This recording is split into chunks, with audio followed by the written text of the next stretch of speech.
Hello folks. Now 76 episodes ago, or more specifically 2 years ago, I made an episode that was a little controversial.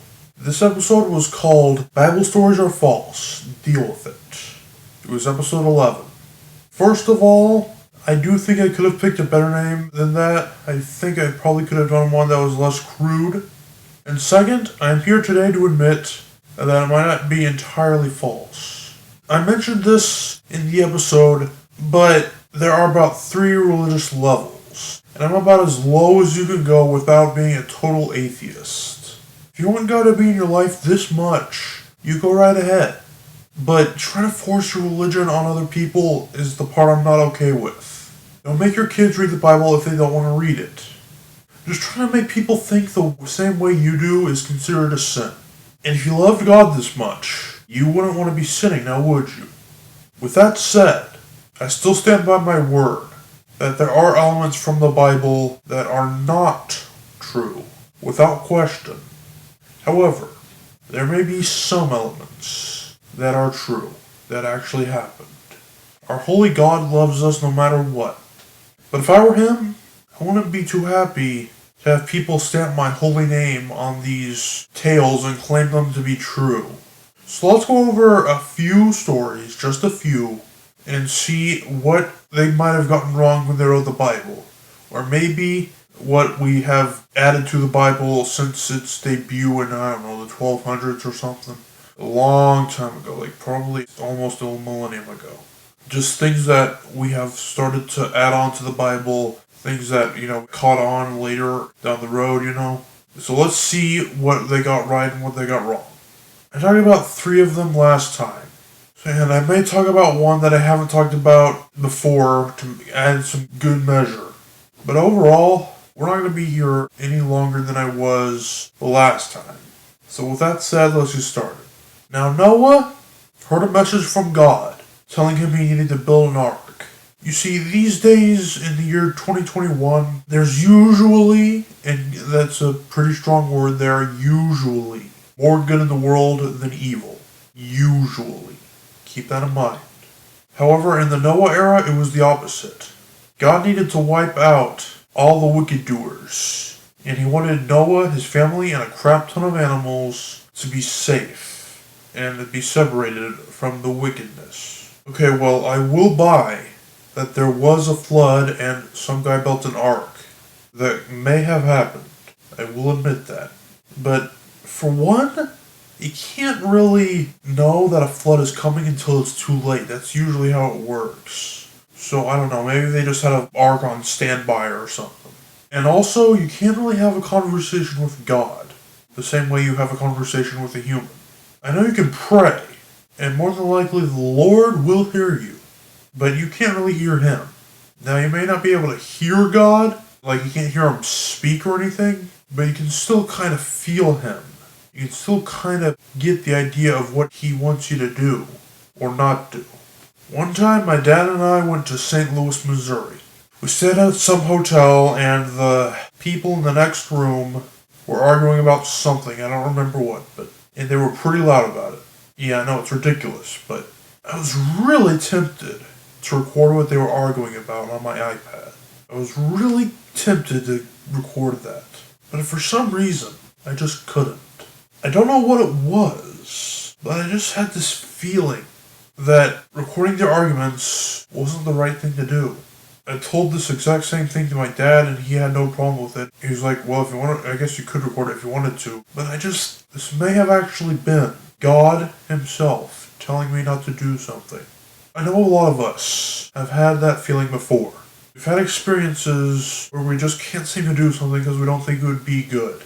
Maybe it's the same thing with Noah. Except here, he's basically reading the future.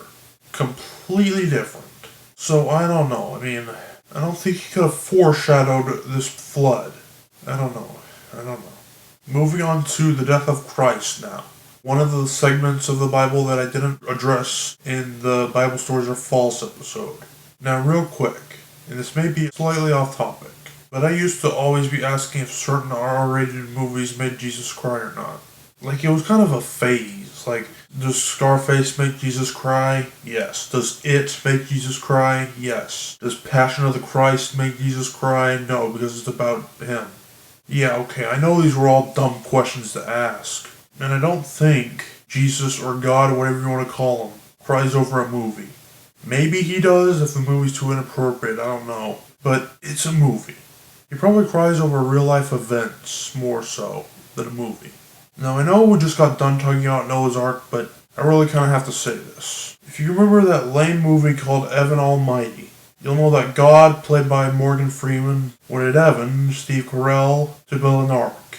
Despite the fact that God sent a rainbow, telling Noah that there would never be a flood that was on the same level as that one ever again. I wonder if they put that in the story just to admit that it didn't really happen. I don't know, maybe it did, but it wasn't a earth-covering flood. It didn't do that. And guys, God doesn't tell a lie. He doesn't. It's not that he chooses not to. It's that he literally cannot. He keeps his word more so than George Washington. And making him lie in the movie makes zero sense. Yeah, so not only are they portraying God incorrectly, but they also have someone playing as him, which you're not really supposed to do. You shouldn't pretend to be God or anything. So, does that mean that Evan Almighty, this PG movie, also makes Jesus cry? Look, I know I'm really getting ahead of myself, and we need to move on. Let's talk about the crucifixion. So I recently heard my dad's dad ask my stepmother's dad. I've been looking for an answer for this, and I figured you'd be the one to ask. But what day of the week did Jesus die on? We're going to call my dad's dad younger grandpa and my stepmom's dad older grandpa. So older grandpa said it would have been on Friday, and he rose from the dead the following Monday. So he spent the whole weekend dead, basically. Younger grandpa was like, okay, I'll have to remember that. Thank you. I don't remember all the details, but that's basically how it went. So, Friday, that's a pretty easy day to remember. I remember that, and I'm nowhere near religious as younger grandpa. So for all you guys that like to go wild on Friday nights, just remember, people went wild during Jesus' crucifixion on that one Friday, and he died from it. Just keep that in mind.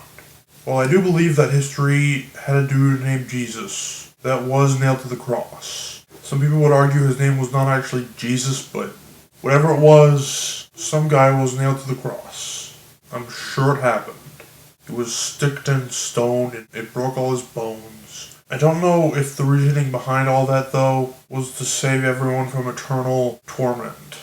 Supposedly, Jesus spent the weekend in hell to take the keys from the devil and come back alive. I'm not sure about that. He probably was just beaten because people were jealous of him for having knowledge on how to heal people back in the day. Maybe he was just the cool kid in school. I don't know. I don't know if there were schools back then, and I wouldn't call Jesus a kid. He was 33, so yeah. I don't know, but I personally believe he did not survive that.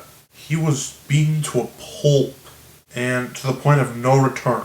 And suddenly, they heal him. Like, you can take a body that's been really badly damaged and fix it back up. That doesn't mean that the spirit will just come back into the body, okay? Near-death experiences could be real, but if you were dead for like 3 days, I think you're pretty much gone. So in conclusion, yes, I want to talk about 2 stories here, and I don't think I'll ever come back to this topic again, but I'm sure you don't need me to figure out what topics and what details of the Bible could be real and what couldn't be real. I didn't even begin to scratch the surface of all the tales that were in the Bible. But if I'm here for too long, I'll, 1, get too tired because it's pretty late where I live, and 2, I'll run out of interesting things to say for each topic. I'll just leave you with this though. The whole Red Sea and Moses splitting it, yeah, don't sleep on that one. Well folks, that was this episode.